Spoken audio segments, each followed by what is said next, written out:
Hello everyone, welcome to Gotham Education, class 12th biology. Our topic is gametogenesis. Last video में हमने menstruation cycle के बारे में थोड़ा सा शॉर्ट में पढ़ा था. एक आपके लिए इंडिविजुअल टर्म यहाँ दिया गया है, प्रीकोसियस मेंस्ट्रुएशन. हमें पता है प्यूबर्टी एज हमारी बुक की लैंग्वेज के अकॉर्डिंग हमने देखा था 10 to 15 ईयर्स फीमेल में बताई गई है. पर जब 10 to 15 ईयर्स से पहले अगर मेंस्ट्रुएशन साइकिल स्टार्ट हो जाती है फीमेल बॉडी में तो उसको कहा जाता है precocious menstruation. In some female children menstruation start earlier than the normal age. It may start even at the age between 6 to 10. In such condition, secondary sexual character also develop earlier. The menstruation starting before the normal age is known as precocious menstruation or precocious puberty. Means 6 से 10 year की as में अगर ये menstruation start हो जाता है children's के अंदर तो उसको प्रीकोसियस मेंस्ट्रुएशन कहा जाता है, जिसमें सेक्सुअली सेकेंडरी कैरेक्टर जो होते हैं वो भी डेवलप हो जाएंगे और बॉडी में मेंस्ट्रुएशन साइकिल भी चिल्ड्रन फेज में ही स्टार्ट हो जाएगा. इसी को प्रीकोसियस मेंस्ट्रुएशन भी कहा जाता है और प्रीकोसियस प्यूबर्टी भी कहा जाता है. आज का टॉपिक हमारा गैमेटोजेनेसिस है. उसके पहले यहाँ एक टर्म दी गई रिप्रोडक्शन साइकिल इन मैन, है ना. ह्यूमन के अंदर क्या क्या फेजेस पाई जाती है रिप्रोडक्शन के दौरान. Man is the most advance creature of the earth, है ना. हम सभी को पता है, अगर हम बायो के अकॉर्डिंग पढ़ें, साइंस के अकॉर्डिंग पढ़ें या नॉर्मली भी देखें तो अगर ह्यूमन की बात की जाती है तो वो अर्थ का सबसे डेवलप ऑर्गेनिज्म है. तो यहाँ यही बताया गया है, man is the most advance creature on the earth. Mode of reproduction in man is similar to the found in other mammal, है ना. अगर हम मैन के अंदर रिप्रोडक्शन की जो फेज़ होती है मेमल्स में हमारा एग्जाम्पल आता है ह्यूमन का, तो हमारे अंदर बहुत सारी अलग अलग स्टेज देखी जाती है रिप्रोडक्शन के दौरान. The entire history of sexual reproduction metazoan is divisible into following stage. ठीक है, अब मेटाजोन मीन्स जो पूरी तरीके से डेवलप एनिमल है उनको मेटाजोन्स में रखा गया है.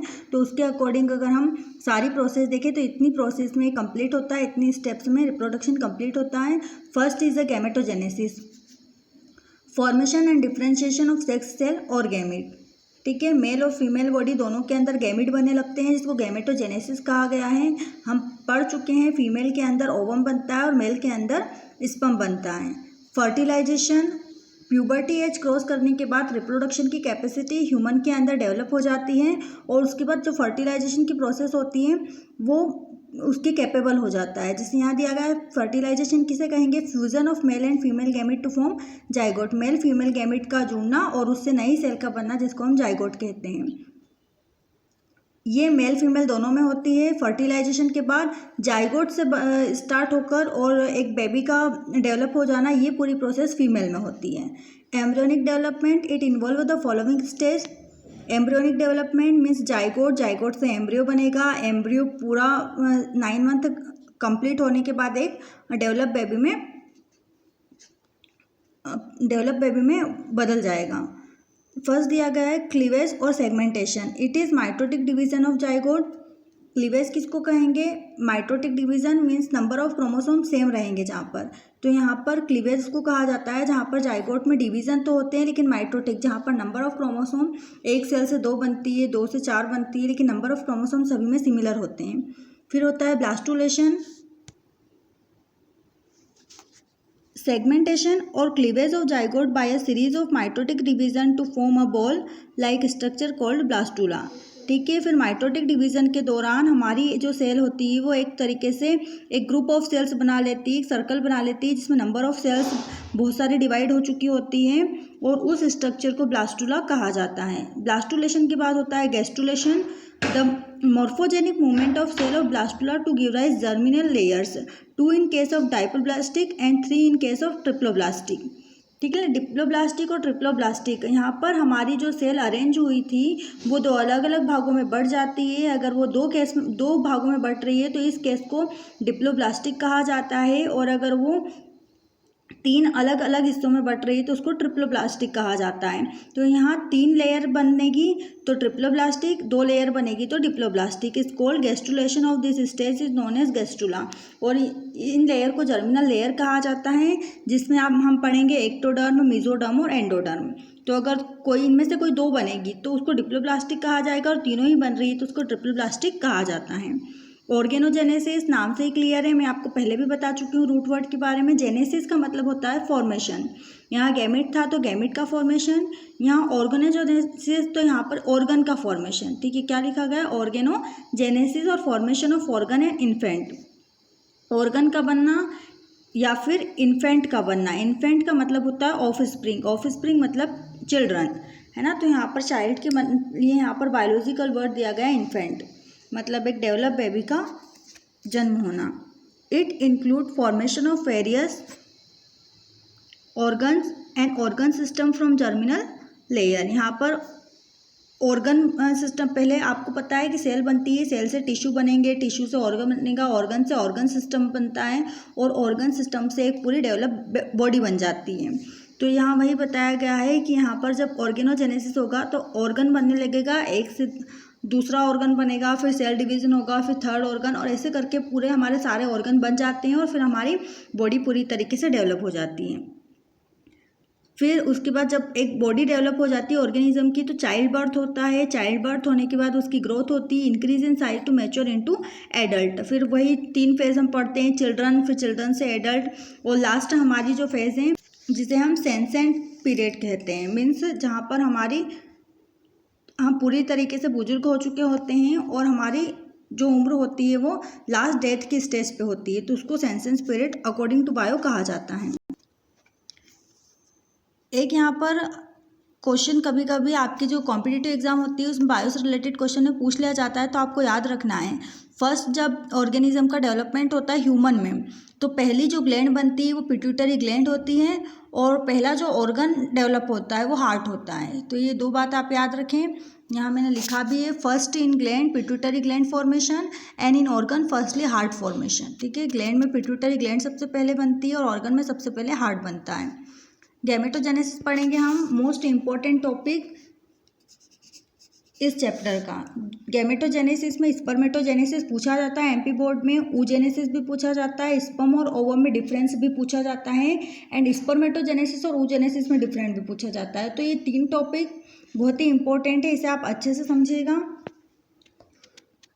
What is gametogenesis? The process by which gamete are produced by the gonads is called gametogenesis. गोनेट से गैमिट का बनना, है ना। गोनेट प्राइमरी सेल थी जो हमारी बॉडी के अंदर रिप्रोडक्टिव सेल के रूप में फॉर्म हुई थी, इसी से गैमिट बनते हैं जो फीमेल के अंदर तो ओवम बनेंगे और मेल के अंदर स्पर्म बनेंगे। The process of sperm formation is known as spermatogenesis and the process of formation of ovum is called oogenesis. ठीक है, नाम से ही क्लियर है, स्पर्म का बनना स्पर्मेटोजेनेसिस है जो मेल के अंदर होगी, ओवम का बनना ooजेनेसिस है जो फीमेल के अंदर कंप्लीट होगी। During the process of gametogenesis and the germ cell undergo meiosis so that in gamete the number of chromosome is reduced to half and gamete have haploid number of chromosome. यहाँ mitotic division तो होता है but जब gamete cell बनने वाली होती है तब यहाँ जो डिवीजन होता है म्योटिक होता है, जिसको मियोसिस भी कहा जाता है, म्योटिक भी कहा जाता है। तो सेल डिवीजन आपको याद रखना है स्टूडेंट, 2 टाइप के होते हैं, माइटोटिक एंड मियोसिस। माइटोटिक में नंबर ऑफ क्रोमोसोम सेम रहते हैं और मियोसिस में नंबर ऑफ क्रोमोसोम हाफ हो जाते हैं। तो गैमेट सेल में नंबर ऑफ क्रोमोसोम हाफ हो जाते हैं और इसीलिए फीमेल गैमेट हो चाहे मेल गैमेट हो वो हैप्लोइड कहलाता है, क्योंकि नंबर ऑफ क्रोमोसोम आधे ही रह जाते हैं, जिसको हम एन से शो करते हैं। आज हम स्पर्मेटोजेनेसिस को कंप्लीट करेंगे क्योंकि ये मोस्ट इंपॉर्टेंट टॉपिक है। इसके बाद जो नेक्स्ट वीडियो बनाऊंगी वो ooजेनेसिस पर बनाऊंगी, इसे आप अच्छे से क्लियर कर लीजिएगा आज, है ना। Spermatogenesis is the formation of sperm from the germinal epithelium of the seminiferous tubules of testis. Testis के अंदर सेमिनिफेरस ट्यूब्यूल सेल्स होती है, उसी की जो जर्मिनल एपिथेलियम होती है आसपास की लेयर, उसी से स्पर्म का फॉर्मेशन होता है और इस प्रोसेस को स्पर्मेटोजेनेसिस कहा जाता है। तो आप केवल एक सिंपली भी लिख सकते हैं, formation of sperm is called spermatogenesis. Sperm का बनना स्पर्मेटोजेनेसिस होता है, जहाँ बहुत सारे स्टेप्स होती है, जिसे यहाँ पर दी गई है, to involve the following 2 phases, formation of spermatid and formation of spermatozoa. Main 2 है और सब स्टेज अगर देखेंगे तो यहाँ और आगे की पढ़ेंगे। Formation of spermatid, it includes the following 3 phases. First is a phase of multiplication, the sperm mother cell और स्पर्मेटोगोनिया। ठीक है, पहली जो स्पर्म बनाने की सेल बनेगी उसको स्पर्मेटोगोनिया कहा जाता है। Divide rapidly by mitosis forming new sex cell, ये कंटिन्यू डिवाइड होती रहेगी, माइटोसिस डिवीजन इसके अंदर होगा, नंबर ऑफ क्रोमोसोम सिमिलर होंगे और नई सेक्स या रिप्रोडक्टिव सेल से बनाएगा। Primary spermatocyte and some cell produced this way remain in their original condition and continue to divide, giving rise to primary spermatocytes. Such cells are known as stem cells. यहाँ पर spermatogonia जो cell बनाएगा उसको primary spermatocyte कहा जाएगा। ये primary spermatocyte continue divide होकर और प्राइमरी स्पर्मेटोसाइट को बनाएगी और इन सेल को स्टेम सेल्स भी कहा जाता है। फेज ऑफ ग्रोथ, अब जब प्राइमरी स्पर्मेटोसाइट बन चुका होगा तो यहाँ पर उसके डेवलप होने की, उसकी ग्रोथ होने की फेज़ होगी जिसको हम फेज ऑफ ग्रोथ कहते हैं, ग्रोथ फेज कहते हैं। In this phase spermatocyte and their nuclei enlarge in size, ठीक है, स्पर्मेटोसाइट जो होंगे वो भी उनकी ग्रोथ हो जाएगी और उसके अंदर जो न्यूक्लियाई होगा, न्यूक्लियस होंगे वो भी अपनी ग्रोथ बढ़ा लेंगे। जिससे पूरा स्पर्मेटोसाइट जो बना है वो उसका डेवलपमेंट हो जाएगा, लार्ज हो जाएगा, वो बढ़ जाएगा। Phase of maturation, etch primary spermatocyte undergo first maturation division which is reductional division, ठीक है, रिडक्शनल नाम से क्लियर है। रिडक्शन का मतलब होता है किसी चीज़ का कम हो जाना, तो यहाँ पर नंबर ऑफ क्रोमोसोम हाफ हो जाएंगे, इसलिए इसको रिडक्शनल डिवीजन या मियोसिस कहा जाता है।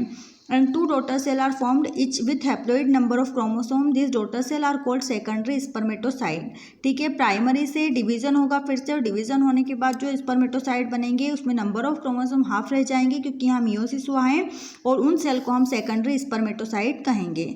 Secondary spermatocyte undergo second maturation division which is simple mitotic division and this way four total cell are form which are known as spermatid, ठीक है। अब फिर से यहाँ पर नई 4 सेल बनेगी, वो 4 सेल एज इट इज़ होगी, जैसे सेकेंडरी स्पर्मेटोसाइट में जितने क्रोमोसोम थे उतने ही इन स्पर्मेटिड में आएंगे, इसीलिए यहाँ का डिवीजन हमने माइटोटिक कहा है, ठीक है। एक डिवीजन हुआ प्राइमरी से, जब सेकेंडरी स्पर्मेटोसाइट बने तो मियोसिस डिवीजन हुआ जहाँ नंबर ऑफ क्रोमोसोम आधे रह गए, फिर से ये डिवाइड होगा, लेकिन अब यहाँ नंबर ऑफ क्रोमोसोम सिमिलर ही रहेंगे तो इसको माइटोटिक डिवीजन कहा है।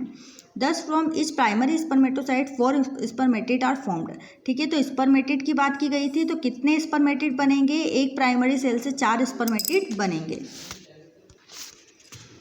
देन सेकेंड रहेगी फॉर्मेशन ऑफ स्पर्मेटोजोआ और मेटामॉर्फोसिस ऑफ स्पर्मेटिड, ठीक है। स्पर्मेटोजोआ बनाएंगे, स्पर्मेटोजोआ मीन्स स्पर्म है ना, क्या कहा गया है, the transformation of spermatid in spermatozoa is called spermiogenesis. जब स्पर्मेटिड स्पर्मेटोजोआ में चेंज हो जाएंगे तो उसको कहा जाएगा spermiogenesis. The spermatozoa are the known as sperm, इन्हीं स्पर्मेटोजोआ को स्पर्म के नाम से जाना जाता है। तो स्पर्मेटिड आगे चल के क्या बना रहे हैं, ये स्पर्म बना रहे हैं। यहाँ पर देखिए, all this changes together result into a typical sperm containing the head, middle piece and tail. During the process of differentiation and development sperm have their head embedded in the Sertoli cell from which they get nourishment. जब sperm पूरी तरीके से develop हो जाएगा तो वो structure wise head, middle piece और tail में डिवाइड होगा, है ना। उसका अगर हम स्ट्रक्चर देखेंगे तो उसमें हेड भी क्लियर दिखाई देगा, मिडिल पीस बीच का हिस्सा होगा और टेल लास्ट जो पोर्शन होगा उसको हमने यहाँ टेल कहा है। During the process of differentiation and development, और डिफरेंशिएशन डेवलपमेंट के दौरान अब स्पर्म कहाँ पर फिक्स हो जाएगा, सर्टोली सेल, उसका जो हेड होगा वो सर्टोली सेल में फिक्स हो जाएगा क्योंकि इन्हीं सर्टोली सेल से इसको नरिशमेंट मिलेगा। देखिएगा स्टूडेंट, यहाँ हमने थ्योरी तो पढ़ ली, पर बायो में डायग्रामेटिक रिप्रेजेंटेशन वेरी इंपॉर्टेंट। तो यहाँ पर आप देखिएगा एक डायग्रामेटिक रिप्रेजेंटेशन बताया गया है। 2x स्पर्मेटोगोनिया इसको हम कह सकते हैं ना। पहली हमारी सेल क्या बनी थी, स्पर्मेटोगोनिया। 2x है मतलब नंबर ऑफ क्रोमोसोम पेयर में है, मतलब ये डिप्लॉइड है, ठीक है। ये कौन सी सेल थी स्टूडेंट, डिप्लॉइड।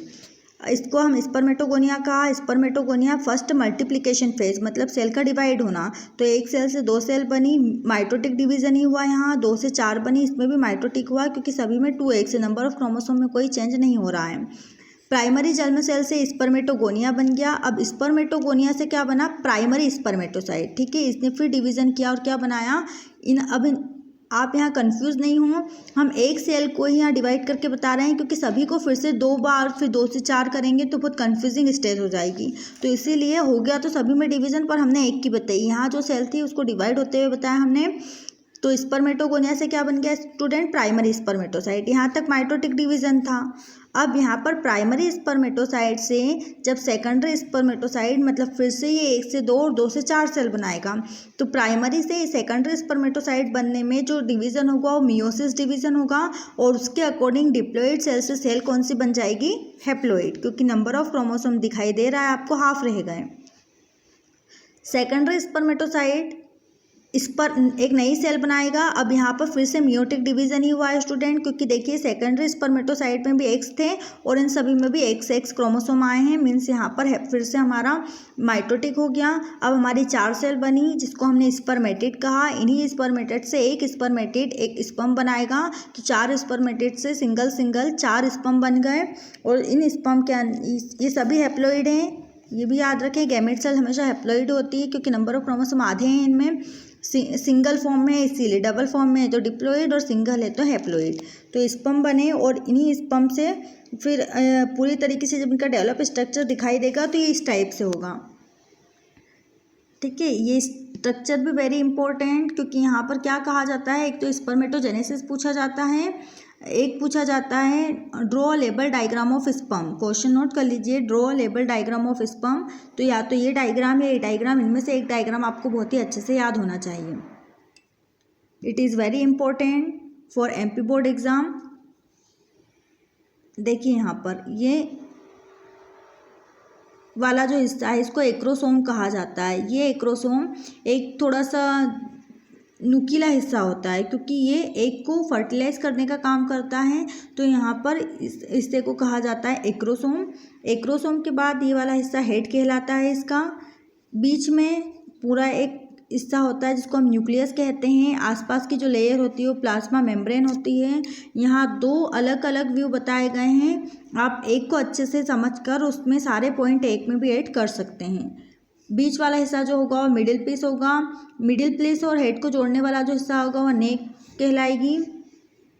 उसके बाद टेल, ठीक है। बाकी इसमें एक तो मेंचेट दिया गया है, distal centriole, mitochondria, axial filament, ring centriole, thick fibre. तो यहाँ सारे नेम करने की जरूरत नहीं है, जिन पर मैंने बॉक्स ड्रॉ किया हुआ है वही नेम यहाँ इंपॉर्टेंट है, इसको आप अच्छे